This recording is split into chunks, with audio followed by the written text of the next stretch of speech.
Hey, what's up guys, and welcome back to Anime King 3, and today I'm going to be giving you part 7 of What If Naruto Was an Immortal, half Otsutsuki.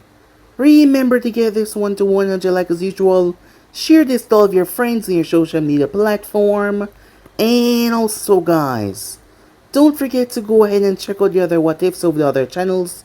Yes, I indeed have fourth them and I post a brand new episode of What If God Like Naruto Went to the Hunter x Hunter universe, guys, so go ahead and enjoy that over an Anime Prince. And I also post a brand new series of What If Naruto Went to the One Piece universe, God Like Naruto over and Making 2, so go ahead, check out that and enjoy.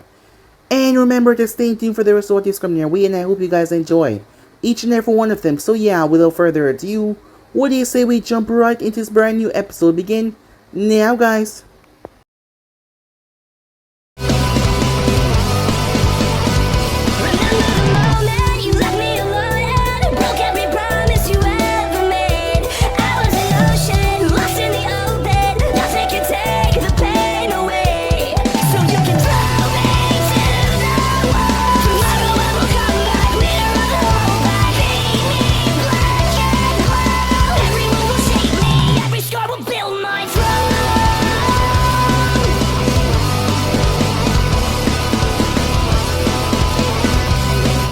So the last time we left off, we saw that Naruto was hit by the all-killing Ash Bone, something that was supposed to kill him. However, his body was much more durable than most, so he was hanging on. Hagoromo, who had gathered a large amount of power, decided that he wouldn't allow his older brother to die like this. Thus, he came up with the idea. Kaguya was still injured after her fight with Naruto, so they had time, and the Ten Tails had been split and battered because of Naruto, so they had more time because of that. Kaguya was trying to suck the energy from the beast, who was trying to recover its own strength as well. So they were able to funnel the chakra inside of Naruto that he had gathered from the stolen beast, and not to mention the chakra that he had gathered for the ceiling. Yes, it will take some more time, but they believe they could pull it off. With the help of Hammer, they use it. There was an explosion as he added in his natural energy. They were trying to find any way to stop it. After the explosion, Naruto was out cold. However, it had stopped. The defection of the all-killing Ash Bone had stopped. His cells were no longer being destroyed. They had to move him to a safe place before they continued the fight, unaware of any side effects that might happen. After that flashback, we skip to Madara Uchiha. Madara Uchiha has been alive the entire time. He has done many things since he was alive. For one thing, he has awakened the Rinnegan and implanted it into a young boy, a Uzumaki that was away from the clan. Wandering Uzumakis went all over the world, and a few settled down in the land of rain, and they seem to have offsprings that passed on through generation, allowing that boy Nagato to be born there. As he put his will inside of one of the Zetsus, making Black Zetsu, believing that he created Black Zetsu, but he had no idea what was truly happening. However, a frightening thought came to his mind as he remembered that day. He had tried to use the Nine Tails against Hashirama and Konoha, but their battle was interrupted by a man who told them to release the Nine Tails. He was angered by what they were doing, it seems. Hashirama had not willingly gave the Nine Tails over to this individual, as he already believed the beast was too much of a threat to be used. The rage that followed was something that none of them was prepared for. The man had brought down wrath upon the both of them. Madara, thinking that it was wise to capture by the beast to use against both Hashirama and the man, believing that they would be weakened, but Hashirama could not fight this man, so in the end, the two enemies had to team up, and yet they were both pummeled. They were destroyed, beaten to a pulp, as there was not a damn thing they could do about it. Madara never thought in his entire lifetime that he would face someone so wrathful before. Since then, the man had been all over the world. He had Black Zetsu try to find him, but Black Zetsu found nothing. But he had been out there, Madara was sure of it. There was no possible man that walked this earth that could fight and kill that individual, as that was the power that he seek. However, in his olden age, he could not trust all of his plans to Black Zetsu to manipulate and use Nagato. He needed someone to groom someone to have them take over his Eye of the Moon plan to continue on, but he didn't know where he would find this protege of his. We then skip towards the Uzumaki Island as Orochimaru was shocked when this man managed to sneak up on him and he didn't even sense anything. Orochimaru was a good sensor, and yet this man was able to get so close. Even though he was not the world's best sensor, he should still know when someone was standing at least 5 foot away from him. As they started to talk, what Orochimaru did not know was, over the past few years Naruto had been around, helping the people that does not deserve what this world has to offer. Naruto had killed hundreds. That was the reason why he said he was not a good person. He had killed a lot of people. Yes, most of these people were bad, however, in the way that he mercilessly slaughtered them. He was not a good person. These people were like Orochimaru, people believing that they could take and squander people's life because they had money. Orochimaru was one of these people, however, he had no knowledge of ever meeting Naruto. That was because of the power that Naruto wielded to make it so. The thing was, Naruto had met Orochimaru before. Orochimaru believing with his new experiments on innocent people or something that was not really confirmed by reality. That was an illusion. Yes, he had taken people that were lower than life, scums that need to be erased, and Orochimaru had used them. However, Naruto believed that he deserved a second chance. There was goodness inside of the snake Sanin, however, he was broken and afraid of this world. Afraid of death. Something that Naruto didn't seem to be afraid of in the slightest. As Orochimaru wanted to escape death by any means necessary. That is why Naruto told him that he will give him a chance. Plain and simple, but if he continues in his ways, he will hunt him down and end his existence. Orochimaru was shaken by those words, because he did not believe that he stood a chance against this man, if it was to come down to a fight. That is when Jiraiya saw it fit to get involved. Yes, he was getting involved. As he wanted answers, the Toads would not tell him a damn thing about Naruto, so he was gonna make a bet. If he was able to land a scratch, well, him and Orochimaru was able to land a scratch on the so-called god that the people so highly spoke of here, he will tell him whatever he seek. As Naruto asked what did he get, Jiraiya asked him what did he want. Naruto told him that he wished to have someone sign that scroll of his. Jiraiya asked if he had to train the person, as Naruto told him no. This was something risky for him to do on his part. However, Jiraiya wanted the answers and the Toads would not tell him anything. But the Toads seemed to already know Naruto, so he doubted that they would be against this. So he agreed. But Naruto told him that it was not him that would be signing it after he agreed. So they were able to set things up. Kagami arrived with Hiruzen, as Hiruzen agreed to the wife of Kagami, as Kai agreed to them back, as she tied up their younger daughter with chains who was still sneaking sweets away and eating all of them. As the Uzumakis down there brought up a barrier. Once the barrier was up, both Orochimaru and Jiraiya came up with a plan as they tried to attack Naruto, but they just couldn't touch him.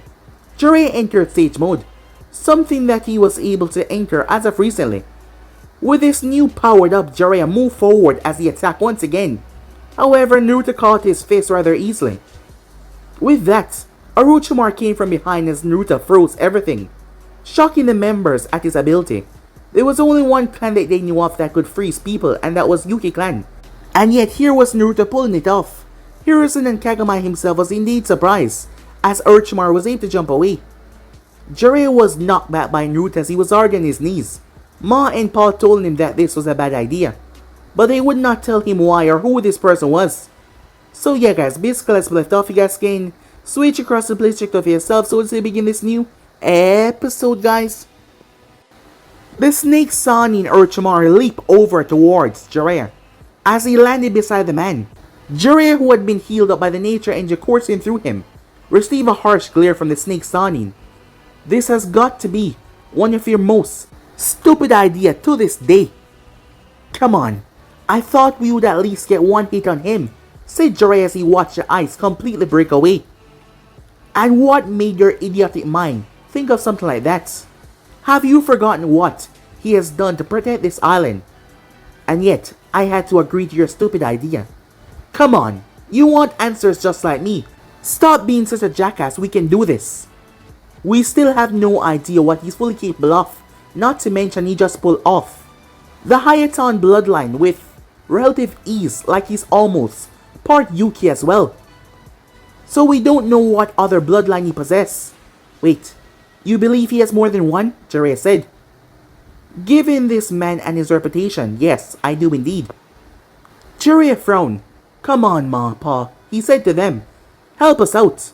You guys seem to know about him. As both toads simply remained quiet, not telling Jiraiya a thing. Jiraiya sighed, alright, fine. But we're still gonna get a hit on him. And that's a promise, he said, looking over towards Naruto who stood there calmly. Up in the stands. Were you aware that he possessed the Hayaton bloodline? Asked Hiruzen as he looked towards Kagami. I'm afraid not, Kagami said looking down there. This is the first I'm seeing him using it. Perhaps he used it in his battle as well, but I was not there for the whole proceedings. Whoa, so White Ice can also use ice as well. That's awesome. I'll ask him to build me an ice castle once this is over so I can become the Ice Queen, she said. She had stopped trying to get away from her mother chains as she could not get out of them. And besides, it was not that uncomfortable. Down below, as all the Uzumaki spectators watched, as they were on the edge of their seat, as they wanted to see more of what their savior can do. Standing there, Naruto looked towards his two opponents. Naruto has been around the world a lot of times in his entire lifetime, which has been a long time. Orochimaru was a man that ran from death. However, Naruto did not fear death, because death would just not come to him. His two brothers, Hagoromo and Hammer, tried to save his life by stopping their mother all killing Ashbone from killing him. However, they unknowingly cursed him. That was the first they ever tried something like that, and they left him in a state like this. Naruto shook his head, not wanting to get into that right now. He has been able to see people like Orochimaru over the years, and he had gotten rid of them because all he saw in their heart was darkness. However, Orochimaru had some light within his heart, but he was afraid of reality, afraid of what life truly has to offer. Seeing the people constantly die around you in war would do that to a person. Jiraiya had his quirks, that is what kept the man stable, but Orochimaru, he didn't have much quirks to fall back on, and he wanted to stay. He didn't want the cool hands of death to reach him. That is why Naruto had met him before on several occasions and even stopped him from committing several acts that would doom him to a fate of darkness. Genjutsu was one thing, however, illusion was another. They might seem like the same thing, but Naruto illusions were some of the strongest on this planet that could be rivaled by no Sharingan or any other clan special jutsu. However, it's been a while since he had to fight and not try to end his opponent's life. The last time he fought like that was facing off against his brother Hagoromo. However, their battles were different. When they fought, they changed landscape. They demolished entire location where a nation would reside. They could split a mountain with a single attack. Their power is beyond what anything nowadays seems to rise up to, except for a few individuals that were beyond this planet itself, in the stars, like his mother used to say. However, he has to remember that their bodies are much more weaker than compared to his and his brother, so he could not go too hard on them, because they might die. However, it seems that they were ready. Orochimaru was the first one to move forward. Upon him moving forward, he went through hand sign, as Naruto knew that several variants of jutsus had been created throughout the world. Things that not even him and his brother had been able to use in the past, because basically they were not invented. Several individuals, several different bloodlines mixed in with their own throughout history, had changed several different biology of people, giving them special abilities. Orochimaru brought his hand together and opened his mouth. What followed was a sound, a screeching sound. It seemed like he was affecting the sound particles around Naruto, trying to go for his ears to make sure that he was off balance. This would have worked for any normal people, but Naruto was not any normal people. Upon doing so, Orochimaru threw several shurikens as he fly through hand signs. They multiply into approximately 70. Naruto brought his feet up before slamming it down. The ground cracked as several Debris shot up in the sky. Upon doing that, they all seemed to freeze in mid-air before Naruto's finger flicked forward. All the stone bullets shot forward at blinding speed as they slammed and knocked down all the shurikens, even spinning back around. Orochimaru was shot by that, but he had no time to focus on that as Jiraiya had quickly used the distraction and appeared behind Naruto. Blazing through Hansa, he slammed his hand down. Naruto noticed that the ground started to lose the hardness and became a substance, a thick, liquid substance. However, Naruto's feet did not sink, or did it go underneath? Jiraiya was confused by that as he flipped away. What the hell is going on, he said. The guy was standing on his swamp of the underworld like it was nothing. His attack eat people chakra. That is why they sink, because they could not apply enough chakra to stand on top of it yet. Wait, he was not standing. He was flying. Great. Of course he can fly, Jiraiya thought. Switching to plan B, he reached and pulled out several kunais, Orochimaru doing the same. They started to throw them before they both went through hand sign. The entire place went black as Naruto was surrounded by so much shrapnel that there was no light coming in, as Naruto was trapped inside of a dome of nothing but shrapnels. But they weren't done just yet. Orochimaru sped through hand sign before. Wing style, he said. Rushing Gale Palm. His weapon speed increased. Jiraiya leaped up in the sky. Fire style, flame bullet. He launched a massive bolt of flame right on top, down right into the dead center. There was no way that he could escape. Naruto still had not moved as everything seemed to slow down. A small smirk came on his face. They worked together without even saying a word. They were missing a partner, but still, they were a force to be reckoned with. And this was just by throwing objects. However, he had to remind them once again that he was not a normal person. Naruto reached out as his hand became cloaked in chakra. He then gripped the air. There was nothing there, but he gripped onto it, as he seemed to grip the sky itself. He then pulled. Several of the Uzumakis screamed. The dome was supposed to keep all of the fighting inside, and yet it felt like a colossal earthquake that just ripped through the area. However, earthquake was supposed to happen under the earth. It felt like it had went through the sky. Their bones shook. Their bodies seemed to tremble. Not out of fear, it was just the force that ripped through the sky. What the hell is that? Kushina said. As she took a moment to get stable on her feet, her body felt like she was stuck in some kind of air cannon that kept on shaking her. Even her mother and her father were affected, even the third Hokage. As she looked around confused. Mom, what just happened? Her younger sister spoke up. I honestly have no idea, Kaya said. Back inside the dome, all of the weapons had fell to the ground. The fire style had dissipated, as it seemed like air balls had ripped right through it. It could not contain its solidity anymore. The weapons had seemed to malfunction as they just fell. All the force had been cancelled out. What just happened? Said Jiraiya, confused. Orochimaru saw Naruto's hand as he had focused on him the entire time, through the shrapnel. I'm not sure, but I believe he was manipulating gravity. Wait, so this guy can control gravity? Jiraiya said in shock once again. As Naruto spoke, know that you see I counter what you did. Let's see you do the same. They were confused by that until Naruto slammed both of his hands together. Immediately, all weapons rose up around him. Both men were shocked. How's he doing that? Said Jiraiya.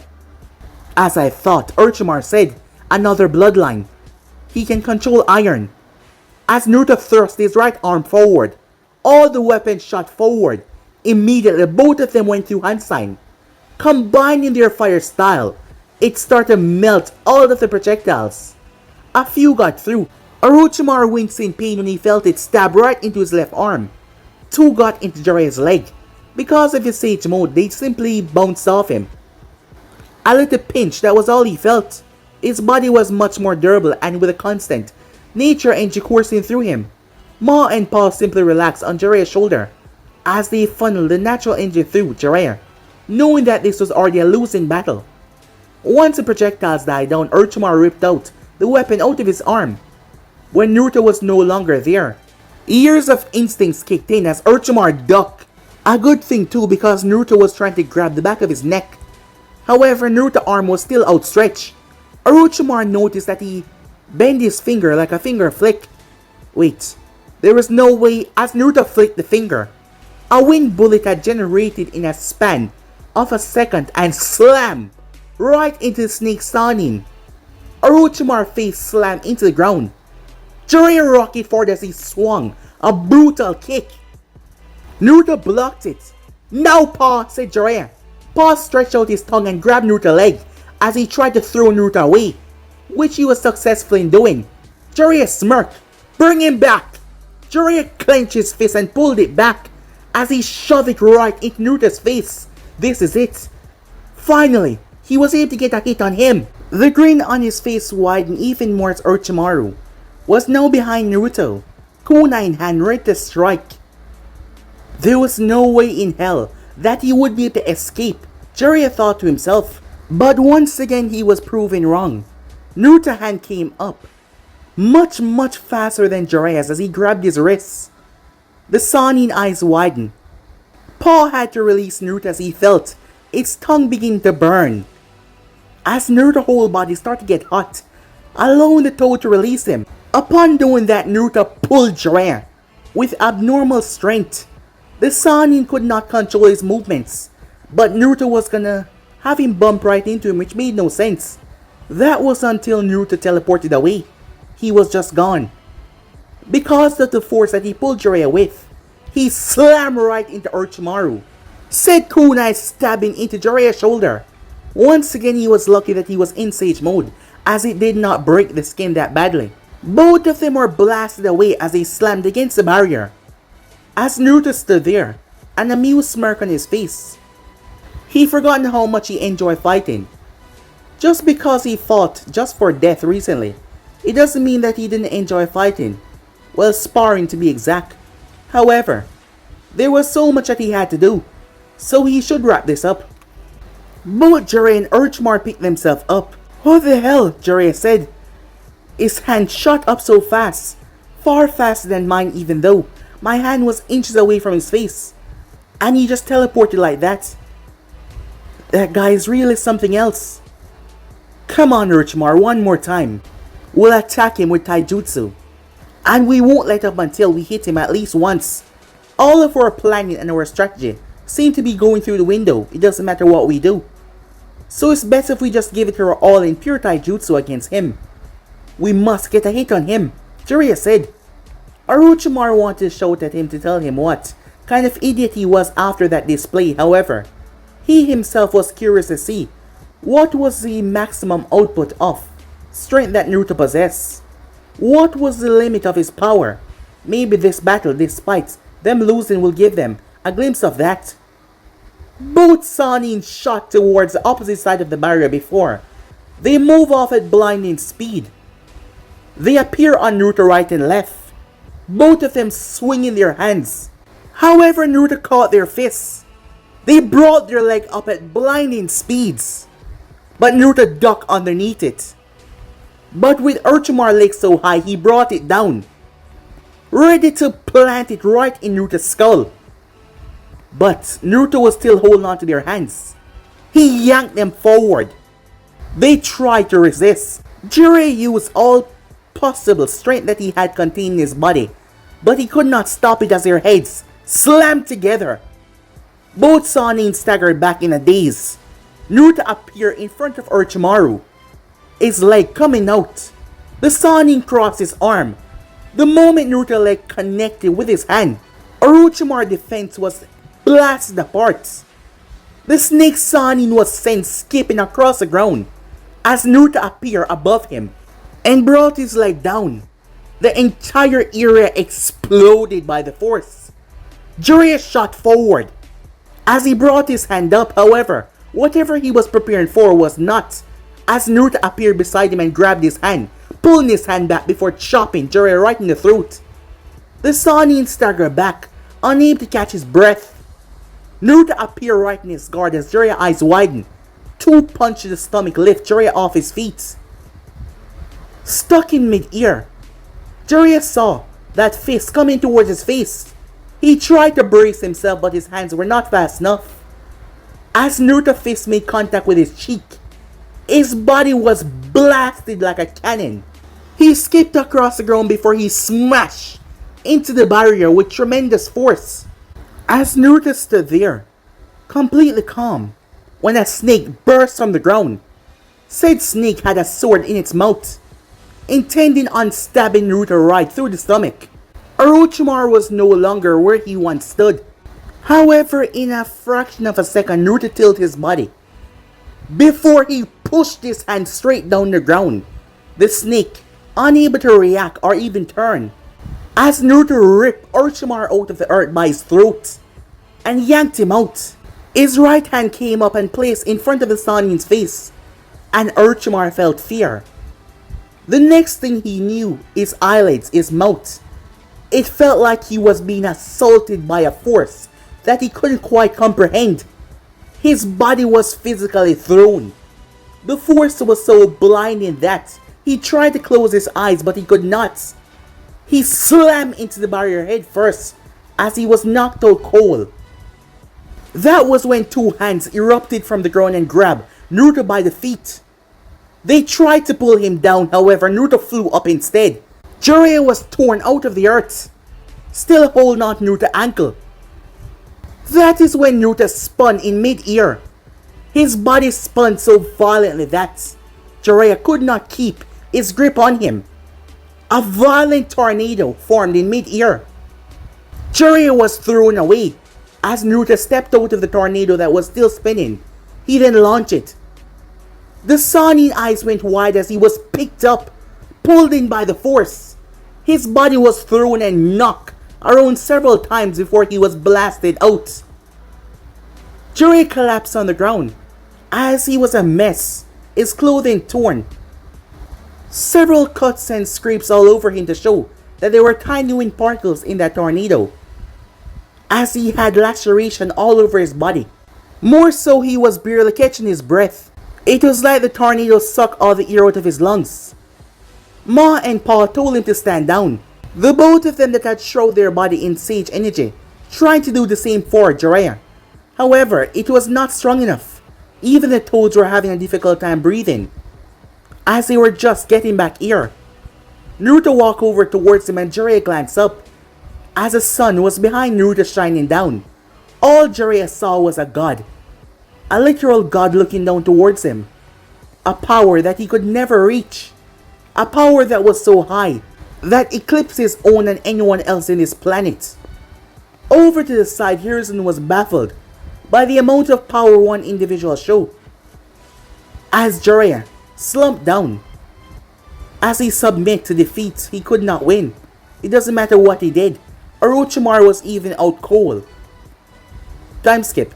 The group was returning back to Konoha.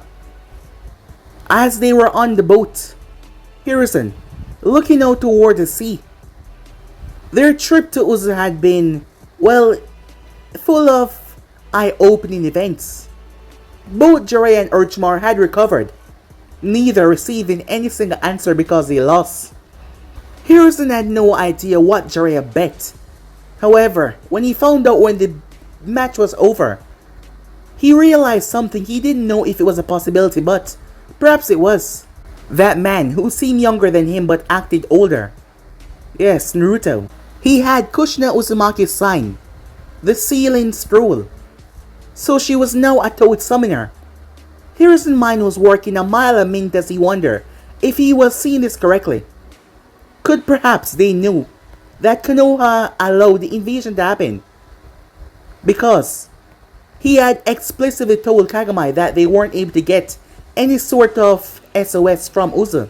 But now, with that girl signing the contract, she would be forever linked to Konoha because of Jiraiya and because of the toads.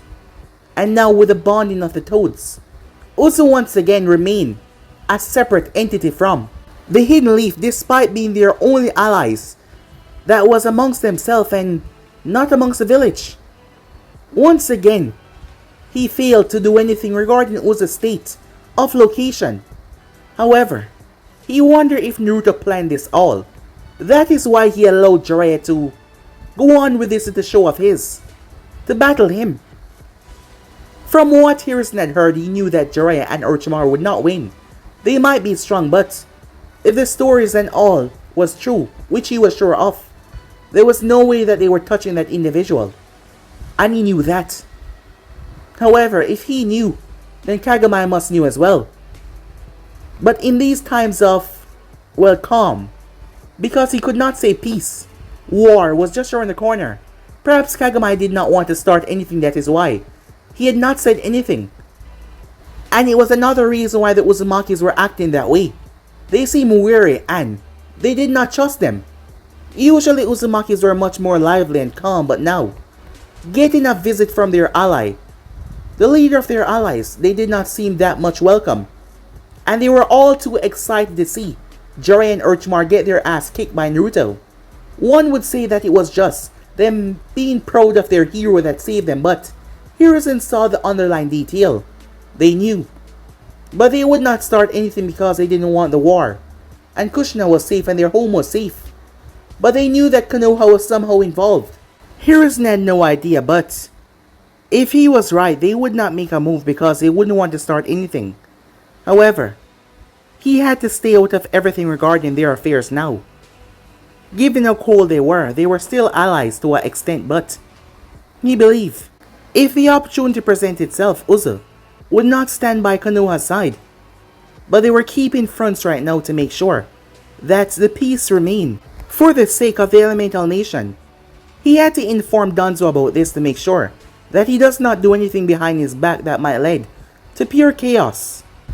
Meanwhile, back at the Uzumaki household, as Naruto sat in front of the family, informing to them that he was going to leave, the youngest was already crying, as she didn't want White Eyes to leave, as she thought that he was living here with them now. Her mother was able to calm her down though, as she had told her from the beginning, but, well, with everything happening, she thought that he would stay here forever, but that did not seem to be the case. Kushina's face was locked in a determined stare, as she was not looking at either of them, just looking at the ground. You said someone took something from you. Is there anything that we can do to help you retrieve said item? Our Fuin Jutsu is vast and resourceful. Perhaps there's a way that we can help you. I'm afraid not, said Naruto as he looked at Kagami. Besides, I already have a rough estimation of where this individual is. Is he dangerous? The small child asked. The one that took the thing away from you. Well, not really, said Naruto. However, it's just gonna take me a long time to find him, that is why. I will be gone for a couple of years. And when it's done, you'll visit us again? She asked him. Of course, said Naruto. The girl face light up. Alright, White Eyes, she said. Stay right here until I come back, okay? As she ran off. That is when Kushina took a deep calming breath. Mom, Dad, I would like to go with Naruto. What? Kagami said, looking towards his daughter. You remember the both of you telling me about the Uzumakis and their pilgrimage, that each Uzumaki had in the past traveled the world to explore things. But because of the animosity between the clans now, and between the warring nations, most had stopped doing this ritual. Yes, Kagami said, looking towards his daughter. Well, I would like to do that. Naruto is going on a trip that will take him a couple of years. This could be my chance to explore the world. You have already taught me everything I need in order to be ready for the position, and I can keep on studying while I'm with him. And not to mention, Naruto here is one of the most powerful beings on this entire planet. He can train me and help me get stronger as well, so that I will be ready to face anything that might rear its head once I become clan head, to make sure I keep the clan and everyone safe and protected. Even Naruto was caught off guard by this, as he never expected this in the slightest. He never expected that she would say that she would like to come with him. Kagami glanced over his wife, as she was just smiling. It seems like she already knew about this. She always know about things that many people never seem to know about. And he figured that she knew that he was one sneaking candy to his smallest child. Speaking of Kagura, she had not returned just yet, as she was still off somewhere. Kagami knew that he wouldn't have to worry about Kushina's safety when she was with Naruto. As a matter of fact, he had saw what Naruto was able to do. And not to mention, Naruto had Kushina sign a contract with the Toads. That would be something that was very beneficial for Uza. He figured that Naruto had something at play by doing this. And he figured that he knew it was something that would stop Konoha from ever trying to bring any ill intent towards him ever again. However, as he thought about his daughter and being trained by someone like Naruto, he knew that his daughter was not someone that liked to be cooped up anywhere. She liked to go out, she liked to explore the world. However, because of the recent, attacks, he could not allow his daughter to do as she pleased like that. After all, she wanted to be the one to visit the outside world and go to Konoha. She wanted to do that, and as a future clan head, he had agreed, so that she could gain some experience. And now she wanted to go for years. As he thought about it, looking towards his wife glanced up towards him as she gave him a knowing wink with a smile. It seems like she was planning something too. Well, he was not surprised, being married to her after all. As Kushina waited for what seemed to be a million years, in her opinion, for her father to say something, praying to whatever god that was out there that her father would agree. As her father finally spoke, has Naruto agreed to this? Kushina blinked in shock. She figured that Naruto would say yes. After all, he was lonely out there on his journey. She figured that he could use a company. But she had her own selfish reasons of going, of course. As she looked at him, there was nothing that she could describe on his face. She couldn't tell if he was happy, angry, or sad. He was just so... It was hard for her to describe the emotion that was going through him right now. As Naruto looked at her, a calm smile came on his face. However, she did not like it. The reason is, when he looked at her, it was like when he looked at her little sister or any of the other kids. Despite her age, meaning that she was someone that could get married in the ninja world, be politically married. As for that, Hiruzen had brought up the assumption of allowing Kushina to marry someone within the village to strengthen their bonds. Kagami did not deny or accept anything. The reason why he did not deny it was because this would be beneficial for both of their clans, immensely so. But being engaged and being married are two different things. She can only be married when she was past the age of 16, which she had not passed just yet. Kagami was sure by then that she would find someone within the clan that she liked and wanted to be with, because he would not allow her to marry anyone within Konoha, as he did not want Hiruzen to believe that he has a say in who his daughter falls for. It's her life, she gets to fall for who she likes.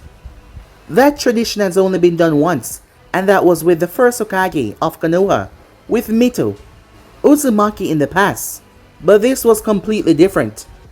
That was the first bond their clan together, but their clan are still allies now. Hiruzen believed that it would be good to strengthen their ties. Why do you want to come with me? Naruto spoke up finally, looking towards Kushina. As she looked up and met his gaze. Well, you're my friend, she said. Besides, you're all alone out there, and you will be all alone while you're traveling, right? I just figured I could keep your company. And besides, I know that you'll be one awesome sensei, and I would like to become your student and formally train under you, sensei, she said, with a genuine smile. Before anything has been said, Kushina, Kagami spoke up. I did not get a chance to tell you earlier. However, Hiruzen suggested a political marriage between you and someone else from his village. What? Kushina said with shock. What did you say? Kaya asked, looking towards her husband. I did not deny or accept anything. In these times, to turn down a proposal that would benefit both villages would seem rather foolish and rather hostile to our allies. However, daughter, I do not want to force you into anything that you don't want.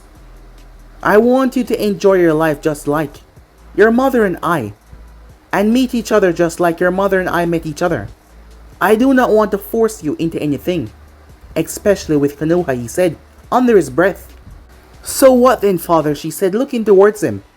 The clan head spot of the Uzumakis have always been a family thing, travel throughout history. Each oldest child of the clan head always take the position. If something happened to the oldest child, the youngest one would take the position, and their oldest child would take the position. I am asking you to try, Kagami said, his face was completely serious. I know that you are fully aware of our clan heritage and what has done to keep the lineage of clan heads moving on from family to family throughout the generation. That is why I will hold all things off until you are 18 years old.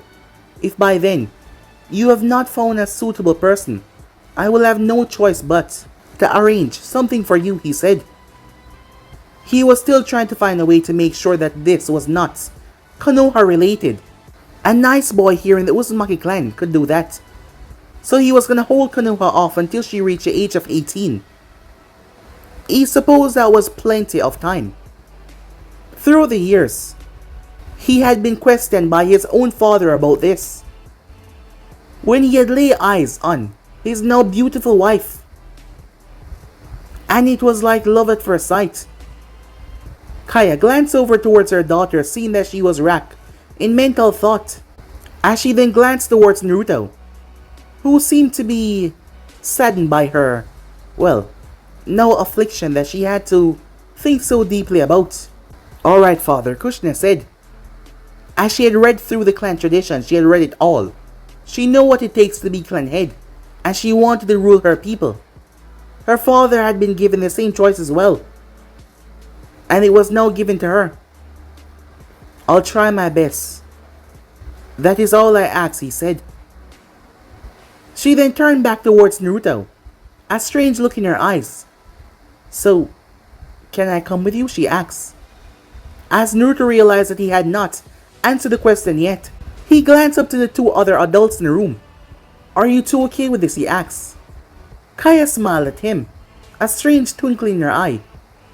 With you watching over my daughter, I can rest easy that she'll be safe. The same go for me. You have done so much for us. To have you train little Kushina here, I am sure that she will reach her potential and even beyond that. Kagami said as he ruffled her hair, making her pout. Come on, Dad, she said as she straightened her hair. That is when they heard something thumping down the stairs. As they saw Kagura carrying a white bag. A large white bag filled with sweets down the stairs as it dropped with a thump on each stairs. Kaya's eyes went wide as she looked towards her husband. Even he was shocked. Where the hell did she get so much from? Kagura, where did you get so much sweets? She snapped her head to her husband. Did you really give her so much sweets? No, I swear, I didn't. Oh, this? Kagura said with a mischievous glint in her eyes. This is one of my stash that neither of you guys know about. So now you're exposing yourself, Kushina said towards her younger sister. Oh, it doesn't matter. Neither mom or dad or you will ever find where my original stash is. There is more, young lady? Kaya asks. Nope, this is all of them. I mean, look, mom. It's a big bag. I want to come clean. No more sweets, she said with a grin. That is why I'm giving them all to White Eyes, so that he can have plenty of sweets while he's out there enjoying himself. Huh. She really loves sweets, don't she? Unaware to any of them, she had a whole thing going on with the other kids in the village. Her friends that brought her sweets on a daily basis. She knew that she could not buy so much for herself because her mother would find out, so she had a group of her friends went her own time after time and bought her them, as she shared the profits with them, giving them piece by piece. While she stashed the rest of them away all over the compound, the girl was obsessed with candy and sweets and chocolates. It was a good thing that she brushed her teeth each time afterwards. as her mother had warned her what would happen if she ate too much sweets. And that had scared the life out of her. She didn't want to stop. And she didn't want to lose her teeth either and had them rot away. So she brushed her teeth each time after eating sweets, knowing that the young girl would be crushed if he denied it. Naruto accepted, but he had no intention of eating so much sweets.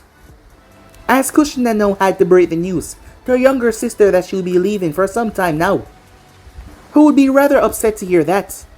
Time skip. Both men sat in the office. As Kagami had just spoke to Naruto about keeping his daughter safe, something that he knew he could trust Naruto with. However, there was something that he wished to ask. This item of yours, he said, does it have anything to do with our world? Destruction. Naruto raised the eyebrow to that. Why do you ask? You told me something recently. About my own grandfather, you said his name. In the past, I remember the stories my grandfather told me.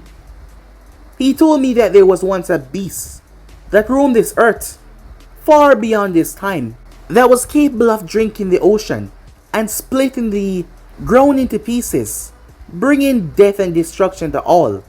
He told me that there was only a few individuals that had the power to subdue said beasts, and he told me one of them still walked the world to this very day.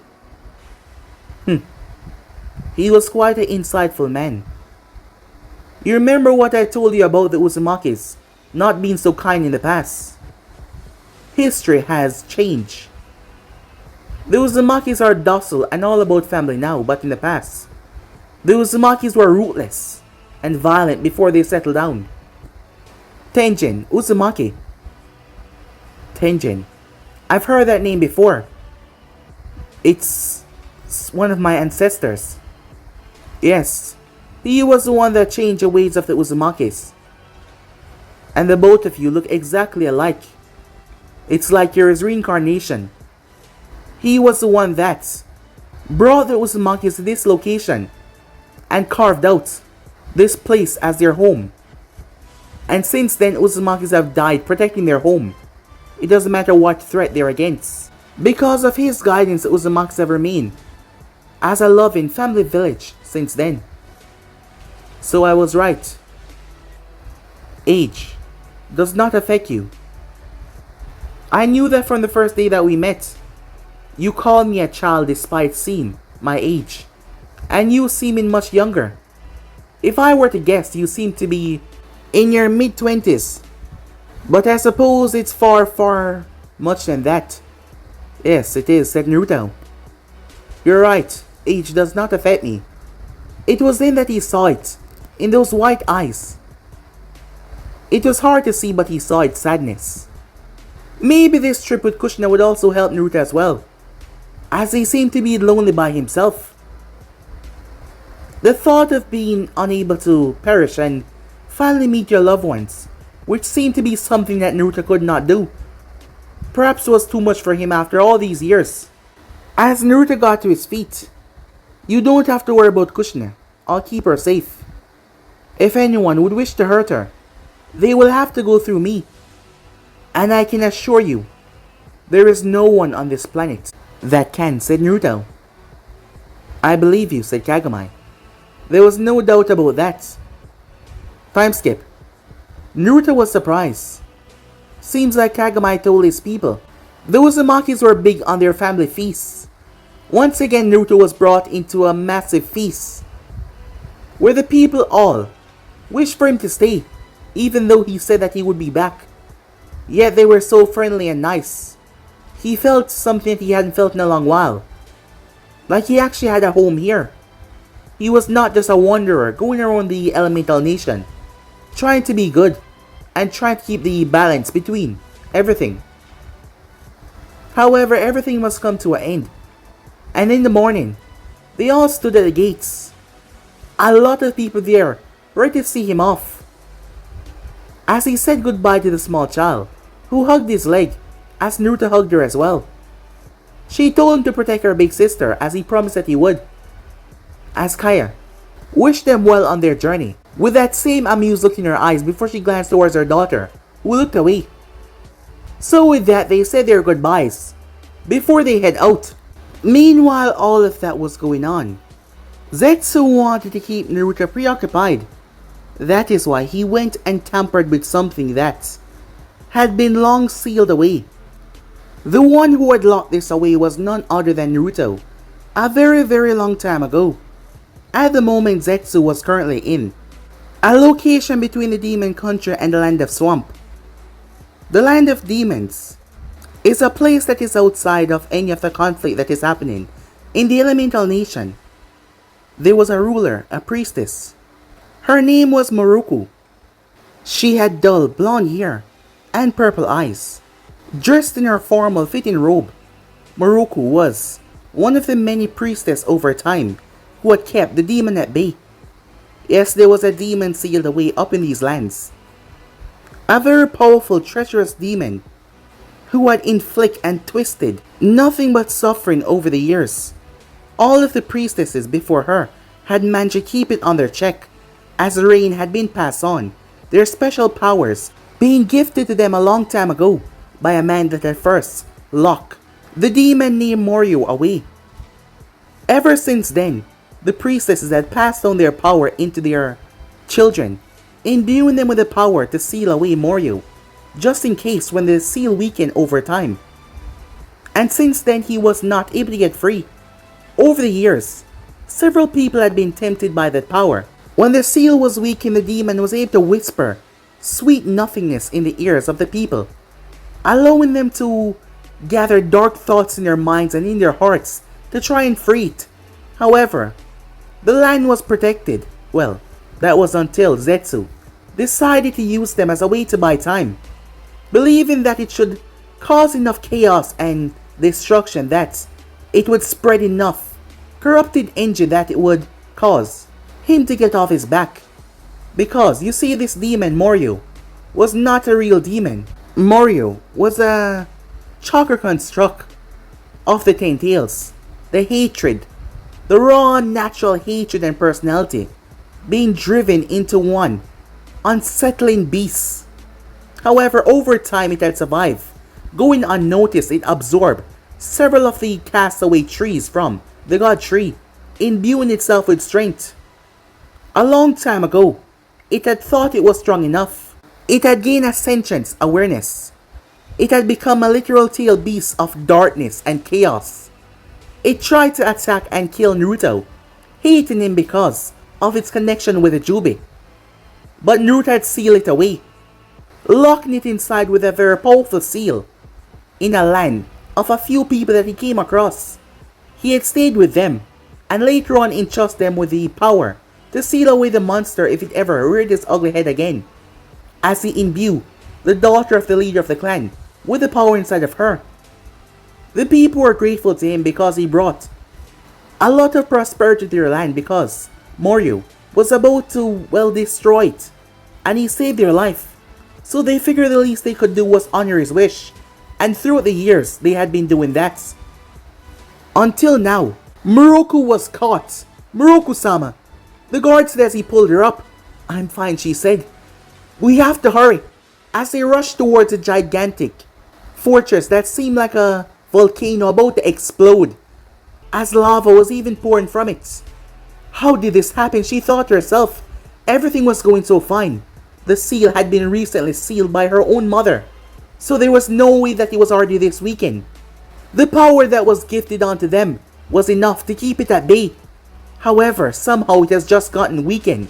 The body of several of her guards were found dead, to show that someone had naturally interfered with this. Unknown to them, Black Zetsu had gathered a few people that he had whispered to like the demon, to entrust them with power, people with nothing but hatred in their hearts. But the moment they did what he said, Zetsu had killed them and used their corpse as a way to bring the demon back to reality, linking Moryo here with their chakra, linking him to the physical world. It was only a matter of time now, Zetsu thought, as he stood in the shaking area. Moryo was not the Ten Tails. He had killed many people over the past couple of years and absorbed their personality, absorbing their sentience and their feeling of being alive. However, hate was one of the biggest feelings that he got. Zetsu stood there as he heard the demon shouted out, Where is he? Where is Naruto Uzumaki? Oh, don't worry, said Zetsu.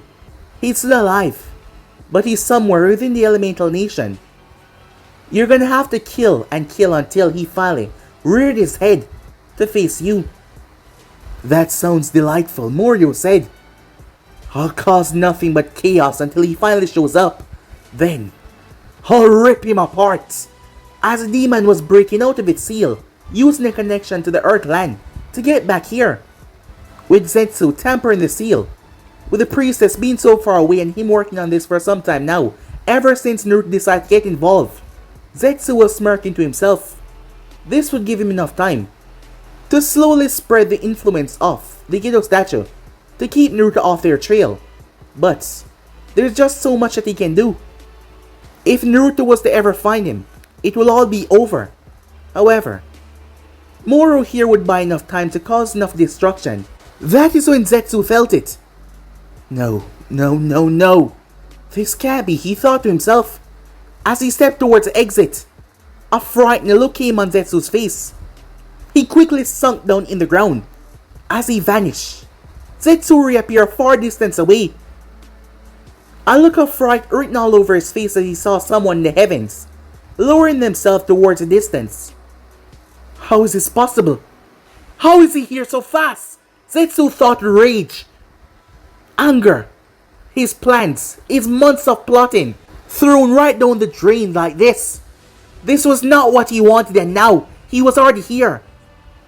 Moryo, who had regained enough power to break through the ceiling, started to laugh dangerously. Meanwhile, Moroku was completely shocked. The demon had never completely freed itself. As she felt the connection broke, her bell that she was carrying, it shattered. To show the seal had broken.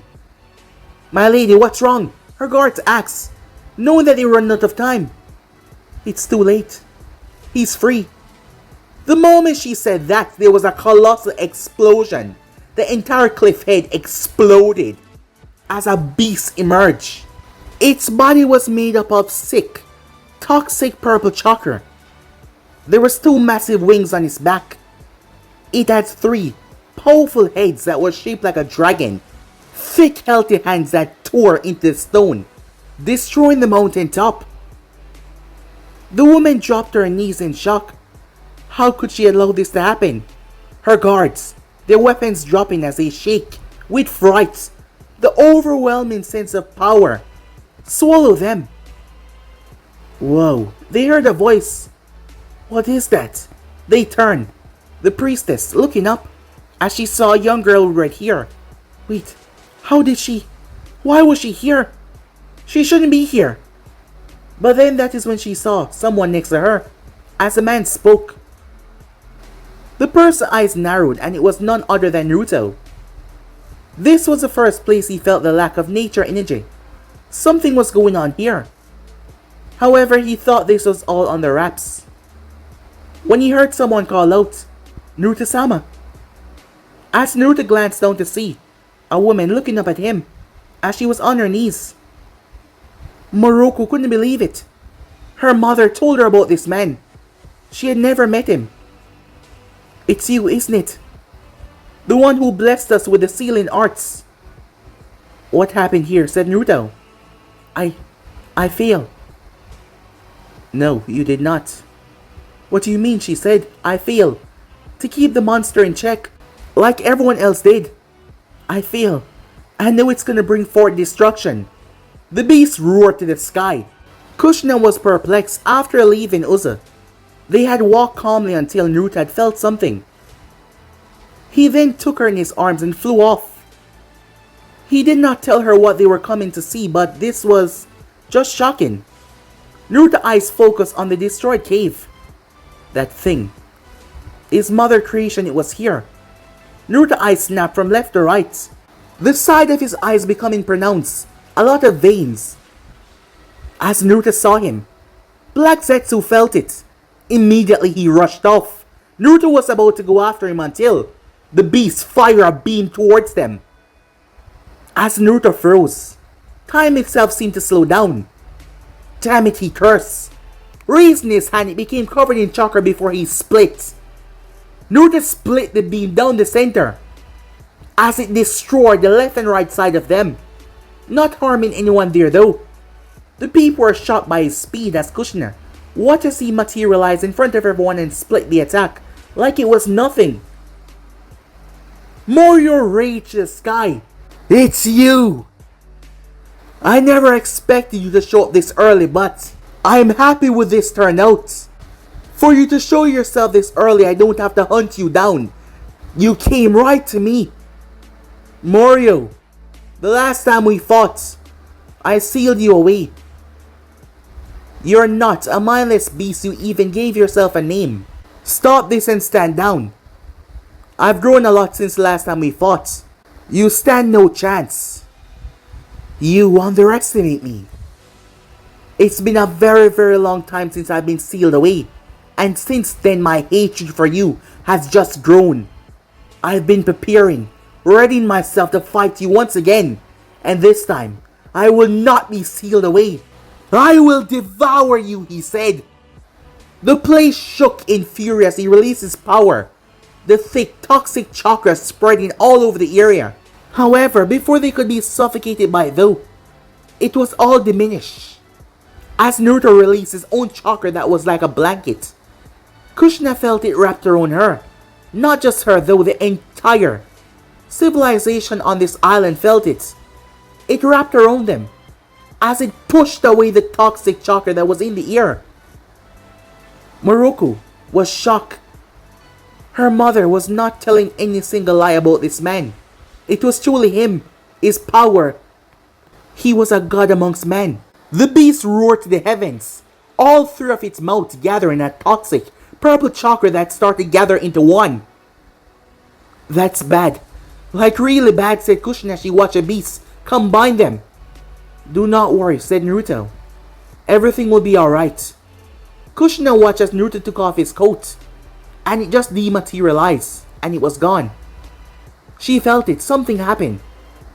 As Naruto turned to face her, and his eyes were different. His eyes had rings inside of them. Rings, about 6 in each total. She knew those eyes. It was in the history that she read. It was said that the Sage of Six Paths possessed the Rinnegan. Rinnegan were very powerful eyes that made you a god. In the elemental nation, it was said that the sage created the moon. Could it be? Was Naruto the sage? Why didn't she ever think of that possibility? But if that was the case, how was he alive? Was he immortal? Many thoughts and ideas were running through her head because to this day, she did not know exactly who Naruto was. He never told her his backstory, but now she could feel it. Man, said Naruto. All of them turned their attention towards him. Get the priestess and Kushina over there to safety. Now. The man didn't need a second order, despite not knowing this man. Before Kushina could say anything, Naruto spoke. This is not something that you're ready to face, said Naruto. I will handle this. You just be safe. Knowing that he cared about her brought a smile to her face, despite already knowing that. Okay, she said. As Naruto felt his coils open up, the chakra flooding through his body, knowing that this beast was far stronger than Jiraiya and Orochimaru that he has faced, and far stronger than the combined 3 nation shinobis. Its power was almost limitless. It could keep on gaining strength because of the darkness and negative emotions throughout the elemental nation, something that he could tap into. However, despite the power that it wields, it had been said so many times before, as Naruto levitated off the ground, he was a god amongst men. Holding out his hand, his Shakijo appeared as he spun it. It started to glow with a bright light as Naruto infused power into it. The beast then launched the ball of pure death and chaos forward. As Naruto brought his Shakijo up, the world seemed to hold its breath for a moment as 2 opposite power with force that is beyond anything that anyone in this day and age has ever seen collided. But guys, be and subscribe right here. If you want to see the next part and do, like, subscribe, comment down below and turn on that bell notification stay posted But I'm off now, see you guys soon. Peace.